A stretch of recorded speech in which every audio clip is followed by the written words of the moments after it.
Hey there, this is Dr. Pearl, and welcome back to another class session of archaeology. Today we're going to resume our discussion of archaeological dating methods.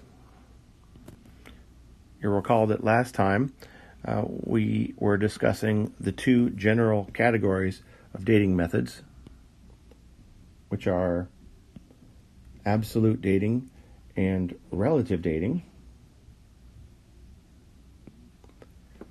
I then went on to discuss relative dating for the most part, but then I also briefly got into absolute dating. An absolute date is a date expressed in a specific quantifiable unit of time. For example, July 5th, which is expressed in days and presumably a year.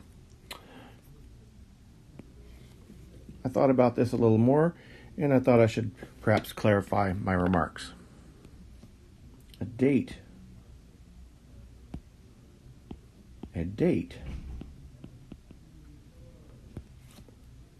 is a specific moment in time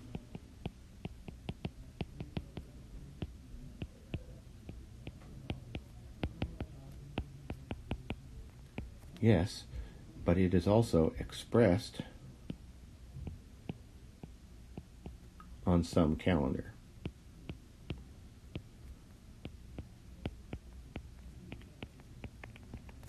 So you'll always know you're dealing with a date if it is given in some sort of calendar convention. For example, July 5th is part of the Gregorian calendar. 3rd century, part of the Gregorian calendar. 500 AC is the Roman calendar. All right, so you get the idea. So in archaeology, we're talking about dating methods, and it's a little bit confusing because it makes it sound as if archaeologists are trying to find the dates of things, which of course they are, but much of the time they're not finding a date of something so much as they are finding its age. Now, not to put too fine a point on it, but an age is a range of time,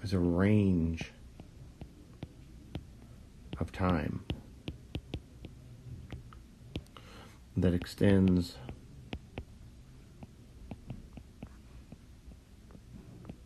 from the present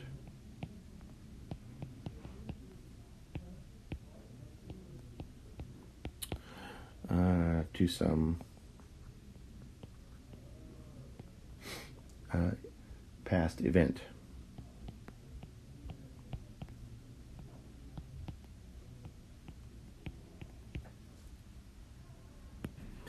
So if I ask the question, how old are you? And you say, I am 20, well, that reflects a range of time between now and the time that you were born. You were born on a date. Today is a date. So really an age is the time between two dates. But we often don't know the dates in question other than now. So we use this more general term, age. Now with absolute dating, we're trying to get a much more precise age from an object or from an event. What event am I talking about? Well, sometimes we're looking for, say, the date of manufacture of an object.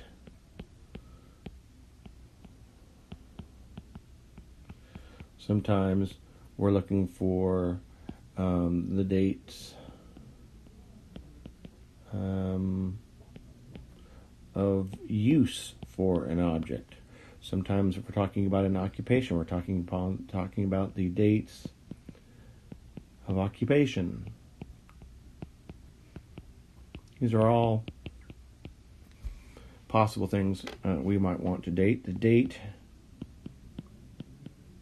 of death is something that we are also sometimes trying to focus on. These are all potentially dateable events.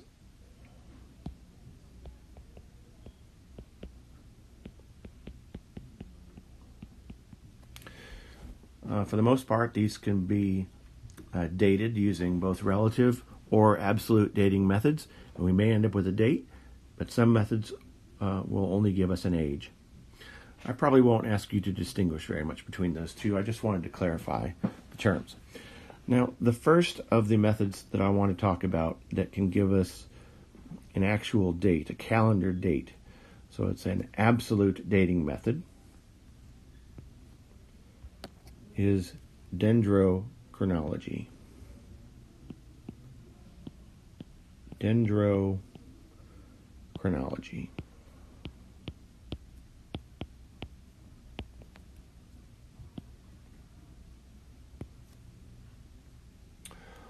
Also known as tree ring dating.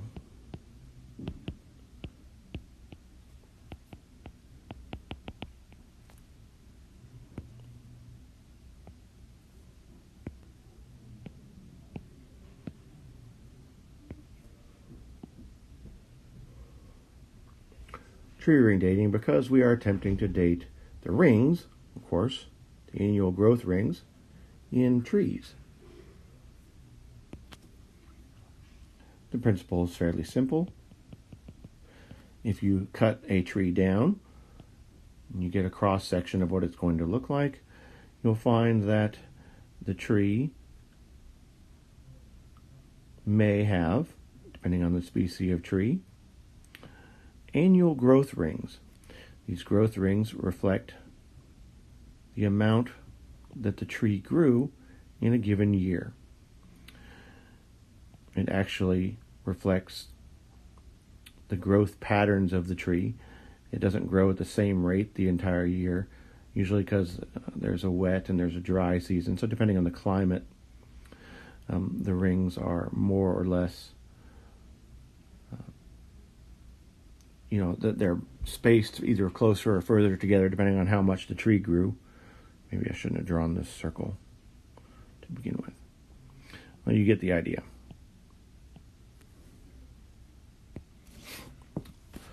So if you take a core sample, so you drill into this tree and you pull out a core. Now this isn't to scale. You might see the tree rings in profile looking something like so. And with the rings spaced differentially depending on their particular growing conditions and their climate. All of the trees living at the same time in the same region are, of course, exposed to the same climate, so they have very similar growth patterns.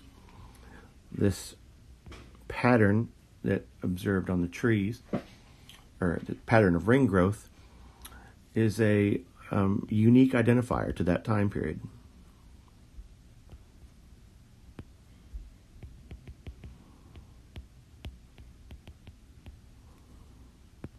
So that tree, let's just say that tree has 25 or 30 growth rings and it's 25 or 30 years old. Let's just suppose a tree starts growing that's 20 years older, 20 years younger than. So it's smaller at the same time. Okay, so here we go. Here's our tree. And let's say, it has, a different number of growth rings.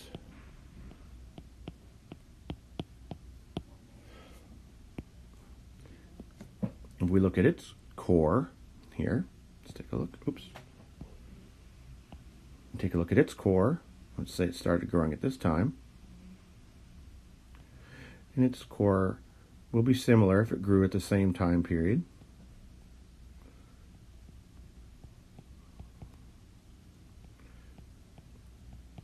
But it also, let's say its life extends beyond the life of the other one. If the other one was cut down, this one continues to live, produces additional growth rings. The dendrochronologist can take and match these two sequences together, and then they can link these together, and then they have a growth ring sequence which goes from time A to time B to time C to time D. And if D is the present, let's just say D is the present, they now have a tree growth ring chronology for their area that goes from the present back to time A, which in this case is, 70 years perhaps.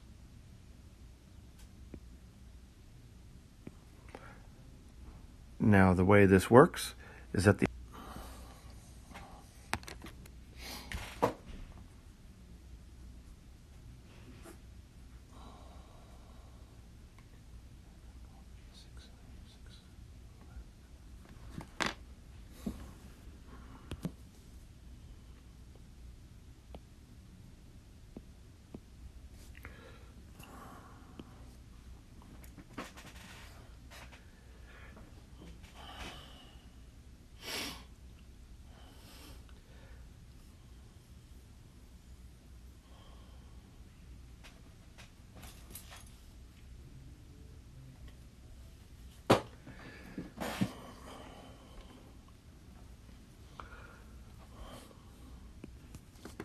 All right, so that's a simplified version of dendrochronology or tree ring dating.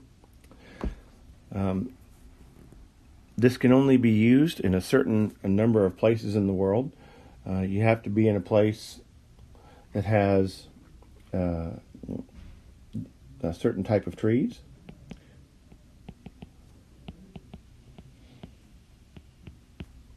Only trees that put on an annual growth ring are useful.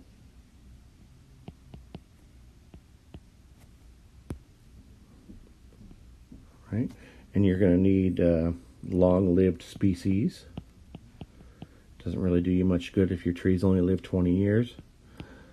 You're looking for trees that live hundreds or potentially thousands of years.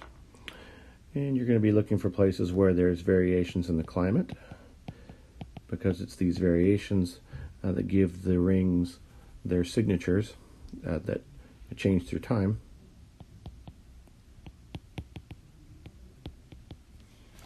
And of course, they have to have been well studied by people, well studied by dendrochronologists.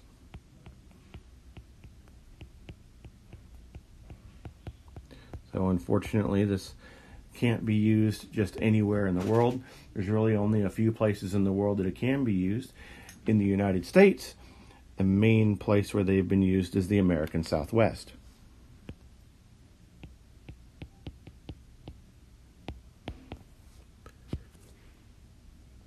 Also in the United States, we're mostly talking about really Southern California and New Mexico, Arizona, to some extent Colorado and Wyoming.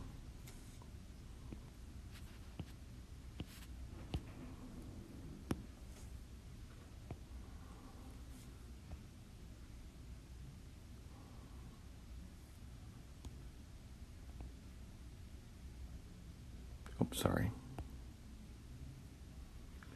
Trying to draw these things here. I'm not very good at drawing these states. Mostly we're looking at species of pines and oaks, and there's a lot of variable climate change down in the American Southwest, and the University of Arizona has taken a long time to study those things. Well, one other thing I should have put up here under the list of requirements for trees. They have to be in places where prehistoric peoples used the trees.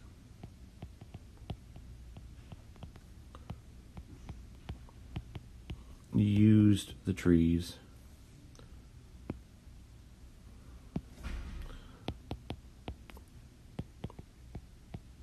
in a way we can find archaeologically.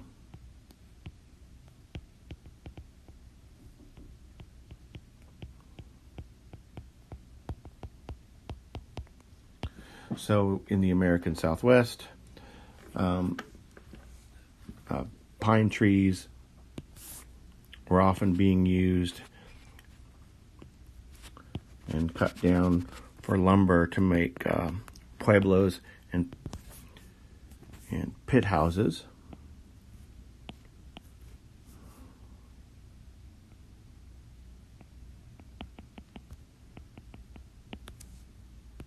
And archaeologists excavating those remains quite often find beams made of pine, or they find charcoal from fires that are made of pine or whatever the species are that they've got using. And archaeologists can then come up with a nice calendar age for some of these Pueblo southwestern sites. The maximum range of dendrochronology in the United States is probably, I'm going to say, 13,000 years. Plus or minus, a few hundred. That's pretty good. You heard me. They have tree ring sequences in the United States and the American Southwest going back around 13,000 years.